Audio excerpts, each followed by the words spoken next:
ایک گھرانے میں خاتون سے میری گفتگو ہوئی، ان کے شوہر بہت امیر تھے، تو بات چیت ہوئی ان کے ساتھ، وہ کہنے لگے مجھے وقت نہیں دیتے ہیں.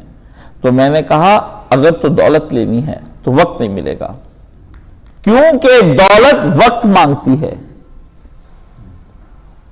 دولت وقت مانگتی ہے. وقت دنیا کی سب سے قیمتی چیز، دولت سے بھی زیادہ قیمتی چیز وقت ہے، کیونکہ دولت حاصل کرنے کے لیے وقت لگانا پڑتا ہے. اسی لیے اللہ پاک نے وقت کی قدر کے لیے کہا ہے. زمان ایک ایسی چیز ہے، ٹائم، what is ٹائم؟ دنیا کے مادہ پرست کیپٹلسٹ لوگ ہوں یا اسپرچولسٹ لوگ ہوں، انہوں نے یہ تجزیہ نکالا ہے کہ دنیا میں سب سے زیادہ جو قیمتی چیز آئی ہے وہ وقت ہے. وقت ایک ایسی چیز ہے کہ اس وقت کے ساتھ ہی سارا کچھ ہے. وقت لگاتے ہیں تو دنیا کا کچھ حاصل ہوتا ہے، وقت لگاتے ہیں تو آخرت کا کچھ حاصل ہوتا ہے. اگر آپ اپنا وقت ضائع کر رہے ہیں تو آپ یہ سمجھیے کہ مال و دولت، جواہر، سونا، چاندی لٹا کر بھی واپس آ سکتا ہے. جو لٹ جائے وہ واپس نہیں آتا، اس کو وقت کہتے ہیں.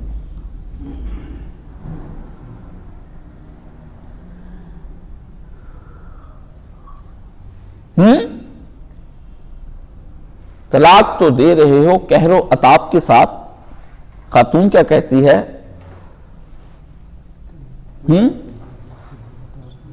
کہ طلاق تو دے رہے ہو بڑے قہر و عتاب کے ساتھ. آخری وقت میں جب شوہر نے بیوی کو طلاق دی اور بڑی رعونت دکھائی کہ چلی جاؤ میری زندگی سے، اور پورا عتاب اس پر کیا ہے. لوٹا دو میرا وقت میرے شباب کے ساتھ.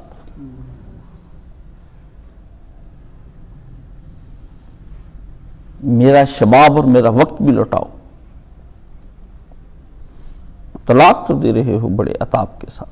میں نے جب یہ پہلی دفعہ میں کانپ گیا سر سے پاؤں تک. جو لوگ آرام سے طلاق دے دیتے ہیں، کسی کے جسم کے ساتھ کھیل جانا اور کسی کا وقت ضائع کر دینا کوئی آسان برا لگتا ہے؟ آپ تو دھڑم سے دے دیتے ہیں نا. لوٹا دو میرا وقت میرے شباب کے ساتھ. یہ جوانیاں، یہ وقت دو نا، اس کا واپس دے دو طلاق. وقت ایک ایسی چیز ہے کہ اس جیسی پریشیس چیز دنیا کے اندر ابھی تک نہیں آئی ہے. جو لوگ وقت ضائع کر دیتے ہیں پھر وقت ان کو ضائع کرتا ہے. جو لوگ وقت کو ضائع کرتے ہیں وقت ان کو ضائع کر دیتا ہے. جو لوگ وقت کو ٹائم کلنگ کرتے ہیں وقت پھر ان کے قتل کے درپے ہو جاتا ہے. وقت مرتا نہیں ہے، یہ زخمی ضرور ہو جاتا ہے، لیکن اس کو پتہ چل جاتا ہے کہ اس آدمی نے مجھے قتل کرنے کا پورا ارادہ باندھ رکھا ہے. پھر وہ اس کو قتل کرنے کے لیے آگے بڑھتا ہے اور کھات میں بیٹھا رہتا ہے. ادھر یہ ڈھیلا پڑا اور غفلت میں گیا، ادھر اس نے اس کو کل کر دیا. اور جو لوگ وقت کا استعمال کرتے ہیں وقت پھر ان کا استعمال کرتا ہے. وقت کا استعمال جو کرتا ہے وقت اس کی بھرپور قدر کرتا ہے. جو وقت کی قدر کرتے وقت ان کی قدر کرتا ہے.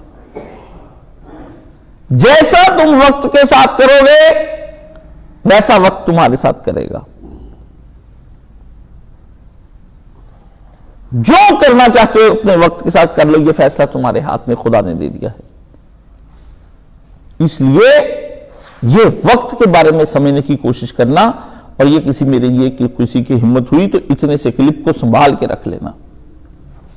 دنیا میں وقت سے بڑھ کر کوئی چیز نہیں آئی ہے. خداوند عالم نے قرآن مجید میں جگہ جگہ پر 2-3 بار نہیں ہزاروں بار کئی بار کہا ہے کہ وہی تو خدا ہے جو صبح کو لے کر آتا ہے اور وہی ہے جو شام کو لے جاتا ہے. یہ صبح ہونا اور شام ہونا اس کو کیوں اللہ نے جتلایا ہے؟ کبھی کسی آدمی کے ذہن میں آج تک آیا ہے یہ شام کیوں ہو جاتی ہے اور یہ صبح کیوں ہوتی ہے؟ چیزوں کی ریالٹی پر اگر آپ نے گفتگو کرنی ہے تو آئیے اس وقت کے بارے میں کریں. آپ سمجھتے ہیں کہ یہ صبح ہو جاتی، چونکہ یہ ہو رہی ہے. اور دن رات کی تماشا ہوتا ہے، اس لیے آپ کو قدر نہیں۔ ہاں، اس وقت اس کی بڑی قدر آتی ہے جب ظلم کی سیاہ رات چھا جاتی ہے اور جاتی نہیں ہے،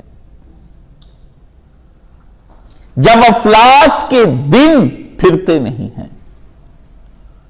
ہمارے اس قیمتی جملے کو ضائع نہ ہونے دینا۔ ظلم کی سیاہ رات اور ہجر کی سیاہ رات کٹتی نہیں، کاٹے نہ کٹیں رے یہ رتیاں، اور مفلسی کے دن نہیں کٹتے ہیں جب مصائب آ جاتے ہیں۔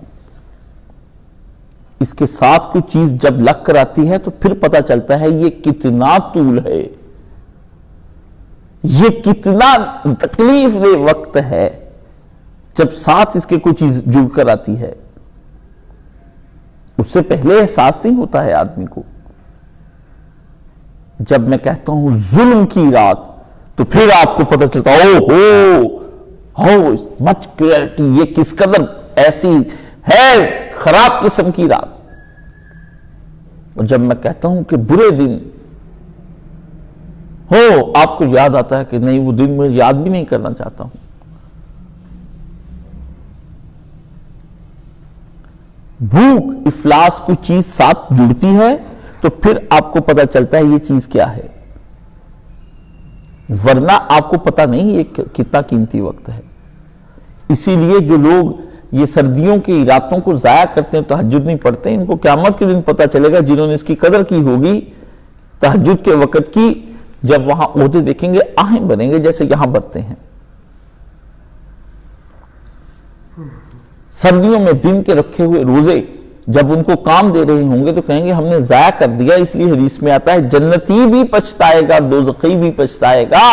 جنتی اس لیے پچھتائے گا مجھے وقت کی وہ قدر نہ کی جو کرنی چاہیے تھی، دوزخی اس لیے پچھتائے گا کہ وقت کا میں نے قتل کیا تھا اور آج میں قتل ہو رہا ہوں۔ علماء کہتے ہیں خدا کی مخلوق میں یہ وقت ایک ایسی چیز ہے کہ جس کے بارے میں انسان پریشان رہتا ہے۔ ٹائم، وقت اور سپیس، زمان اور مکان۔ علامہ اقبال آخری وقت تک شدید پریشان رہے اس کے بارے میں کہ یہ وقت ہے کیا چیز۔ اس پہ خطبے دینا چاہ رہے تھے وہ، اور گول میز کانفرنس میں جب لندن وہ گئے پہلی دفعہ انہوں نے حضرت پیر میر علی شاہ صاحب سے اس پہ رابطہ کیا، اس پہ جب گفتگو کی تو یورپ مشت پہ دنداں ہو گیا۔ وہ گولڑے میں بیٹھا ہوا اب تو اسلام آباد بن گیا، تب تھا ہی کچھ نہیں۔ اور دوسری دفعہ خط لکھا گیا تو کہا فرمایا حضرت مقام حیرت میں داخل ہو چکے ہیں، اب استغراق کے عالم میں رہتے ہیں حضرت پیر میر علی شاہ صاحب، اس لیے آپ کو کوئی جواب نہیں دیا جا سکتا۔ ان کو پتہ ہی نہیں، وہ خدا کی یاد میں مگن ہو چکے ہیں، صرف نماز کے وقت ہوش میں آتے ہیں۔ وقت کوئی چھوٹی چیز نہیں ہے۔ مکان اور لا مکان، وقت اور لا وقت دو الگ الگ چیزیں ہیں۔ جب رسول سدرۃ المنتہا پر کھڑے تھے تو رسول کہاں کھڑے تھے؟ مقام میں، اور خدا کہاں سے بات کر رہا تھا؟ لا مکان سے۔ مقام میں بیٹھا رسول، لا مکان سے باتیں ہو رہی ہیں۔ زمان میں موجود اور لا زمان سے باتیں ہو رہی ہیں۔